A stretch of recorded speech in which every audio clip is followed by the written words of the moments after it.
Quand je vois les questions du genre, ouais, tu voyages seul, quand tu voyages seul et tout, je me demandais, mais en fait, pourquoi est-ce que vous aimez les faux semblants? Pourquoi vous aimez, pourquoi vous n'aimez pas en fait la sincérité? Pourquoi vous aimez les faux semblants? Pourquoi vous aimez les apparences? Pourquoi en fait? Soyons sincères, tu ne peux pas être avec une personne, avec ta femme, ton mari, quand vous êtes tous les deux. Je sais pas, tu n'arrives pas à respecter ton mari ou ta femme. Vous n'arrivez pas à communiquer normalement. Tu n'as aucune considération pour ta femme ou pour ton mari. Il n'y a aucun respect. Vous ne vous aimez même pas. Disons même ça comme ça clairement. Parce que quand il y a quand même l'amour entre deux personnes, même pas forcément euh, l'amour en tant que mari-femme, mais même l'amour amical, fraternel, il y a des choses qu'on ne dit pas à quelqu'un. Tu vois, quand tu aimes une personne, de manière générale, il y a un minimum de respect que tu as envers la personne. Rien à voir avec amour, désir, sexuel, tu vois, mais aimer vraiment de manière générale. Aimer de façon naturelle, de façon superficielle, de façon amicale, comme même amour entre frères et sœurs. Il y a des choses qu'on ne dit pas à la personne. Mais pourquoi est-ce que vous aimez? En fait, c'est la remarque que j'ai faite hein, durant ces 2 dernières années. Les gens aiment les apparences. Les gens aiment les faux semblants. Parce que je n'arrive pas à comprendre que tu puisses aller vers une personne. Et puis on te sort des choses, des paroles du genre, ouais, vous êtes trop beaux ensemble. En fait, c'est quoi le but de la vie en fait? C'est quoi le but de la vie? C'est quoi le but d'être ensemble? C'est quoi le but de se marier en fait? Je trouve qu'il y a trop d'hypocrisie, que ce soit en couple, en famille, entre amis, il y a trop d'hypocrisie en fait. Il y a trop d'hypocrisie parce que tu ne peux pas avoir une personne en face de toi qui est visiblement psychologiquement, mentalement, physiquement, financièrement à terre. Et la personne t'explique exactement pourquoi. La personne te dit exactement ce qu'il faut. La personne te dit exactement peut-être ce que tu peux faire pour aider un peu. Et toi, tout ce que tu trouves à dire, c'est que oui, vous êtes trop, il faut seulement supporter, vous êtes trop bons ensemble, il faut seulement laisser comme ça. Pourquoi vous aimez voir les gens souffrir en fait? C'est de l'égoïsme en fait derrière, tu vois, de dire que je préfère que te voir malheureux ou malheureuse comme ça, à condition que quand je passe en route, on ne me pointe pas du doigt que non, la soeur ou le frère a divorcé. Pourquoi vous aimez ça? Sincèrement.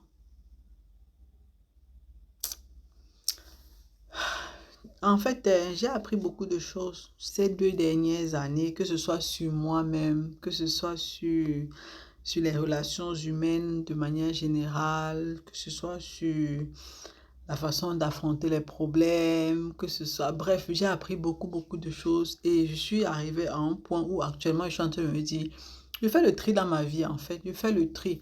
Parce que j'ai toujours eu l'habitude de dire il y a 8 milliards d'êtres humains sur Terre et je ne vois pas pourquoi est-ce que je vais me laisser détruire par un ou deux ou trois humains en fait, par une poignée d'êtres humains en fait, alors qu'il y a 8 milliards d'êtres humains sur la Terre, tu vois. Et je suis arrivée au niveau où je me suis dit que non, non, je vais faire le tri, je vais faire le tri. Si tu restes dans ma vie si tu mérites. Si tu ne mérites pas, tu dégages. Tu dégages. Les seules personnes que actuellement je me dis que veut ou pas, ils sont obligés, ce sont mes enfants. Parce que mes enfants, ça reste mes enfants, tu vois. Mais c'est les seuls, mais tout le reste, que ce soit de grand-père à la grand-mère, aux parents, aux frères, aux soeurs, aux amis, aux connaissances, aux collègues, qui disaient que je fais le tri. Je fais le tri. Désolée, mais pour être dans ma vie maintenant, il faut mériter, quoi. Il faut mériter. Parce que je pense que un des graves problèmes qu'on a aussi souvent, ou que moi-même j'ai eu, c'est c'est de penser qu'on est obligé en fait de laisser les gens dans... Tu es obligé de laisser quelqu'un qui te détruit dans ta vie. Tu vois? En fait, tu n'es pas obligé de t'accommoder du manque de respect de quelqu'un. Tu n'es pas obligé de t'accommoder des paroles rabaissantes de quelqu'un. Tu n'es pas obligé de t'accommoder du manque de considération de quelqu'un, tu vois. Ça m'a pris malheureusement ou heureusement beaucoup de temps, mais c'est peut-être un peu radical entre guillemets comme résolution, mais je pense qu'à un moment donné, c'est nécessaire. À un moment donné, si tu veux avoir Si tu veux avoir une vie équilibrée, ou bien moi, je réalise que si je veux avoir une vie équilibrée, si je veux avoir une vie dans laquelle je me retrouve moi-même, si je veux avoir une vie épanouissante, si je veux avoir une vie où je suis franchement heureuse, où je peux déployer mon potentiel et tout ça, il faut absolument, absolument que je dégage de ma vie toutes les personnes qui n'ont rien à y faire. Et donc, quand je dis dégager, en fait, ça ne veut pas forcément dire qu'on ne se parle plus, hein, mais que la relation, là, ça s'arrête à bonjour, bonsoir, comment ça va, comment vont les enfants, porte-toi bien, c'est tout. Tu vois, mais plus de conversations importantes ou plus de demander les conseils. C'est ce qu'il faut faire pour avoir sa paix. Parce que sinon, on n'y arrive pas. Les gens sont trop, il y a trop d'hypocrites en fait. Hello! Premier jour effectif de ma retraite spirituelle. Bon, là, il est 6h30 ici, donc 5h30 en Allemagne.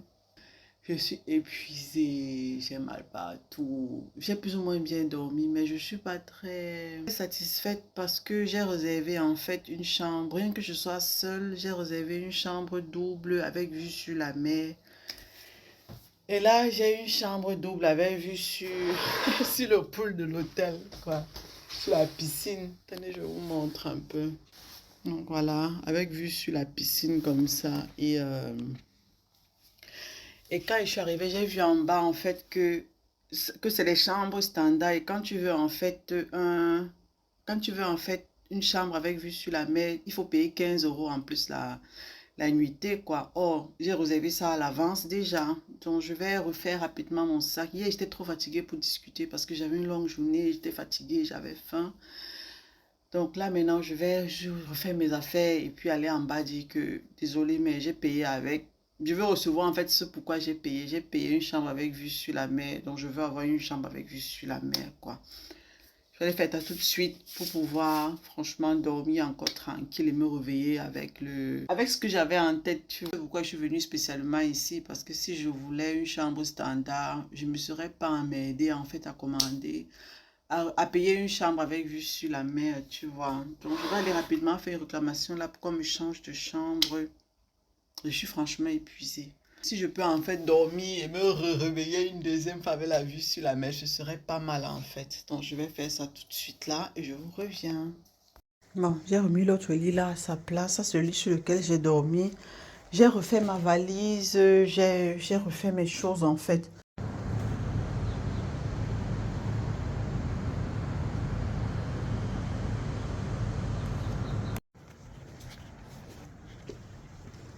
On va faire un peu le tour. Bon, ça c'est le pool. Il y avait un petit pool là-bas pour les bébés. En fait, ma chambre est juste derrière les cocotiers ici, quoi.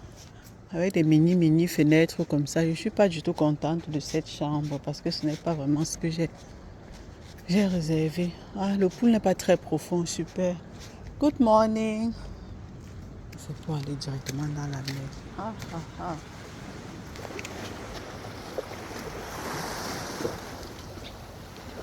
Ok, fasse attention à mon téléphone ici, là. Ça tombe dans l'eau, là, et je suis cuite. En tout cas, l'endroit n'est pas mal. Franchement, l'endroit est calme. Les hôtels sont pas mal. Vraiment face à la mer, quoi. C'est pas mal. Ouais, non, il y a les petits restos là, comme ça, au bord de la mer. Un petit endroit là pour jouer au beach volley. Franchement, c'est pas mal. C'est vraiment pas mal. Les hôtels. En fait, je m'imaginais exactement un hôtel comme ça, avec balcon, où je peux sortir et regarder la mer, quoi. Franchement, c'est pas mal. C'est beau, c'est calme et tout. C'est fou comment, quand je vois les voitures comme ça, pour aller sur l'eau, quoi. Je me dis toujours, waouh, si j'étais là avec les enfants, franchement, j'imagine comment ils auraient été super contents de tester ça et tout. Je me dis toujours, franchement, la prochaine fois que je viendrai, là, je viendrai avec eux, on va faire ça, quoi. Je viendrai une autre fois avec eux. J'aime bien ça. Avec lui, non. Happy wife, happy life. Pour vous filmer dans le cadre, là, comme ça, au bord de la mer. Bon, là, je suis déjà dans un coin, vraiment, où il y a... En fait, je suis en train de marcher le long de la mer, quoi. Ça, c'est sûrement des coins comme ça. Il y a les bars, restos, les endroits les clubs de danse, les trucs pour les ice, pour prendre une glace et tout. Je suppose que c'est des endroits qui doivent être bien pleins en journée, quoi. En gros, des endroits que je vais éviter.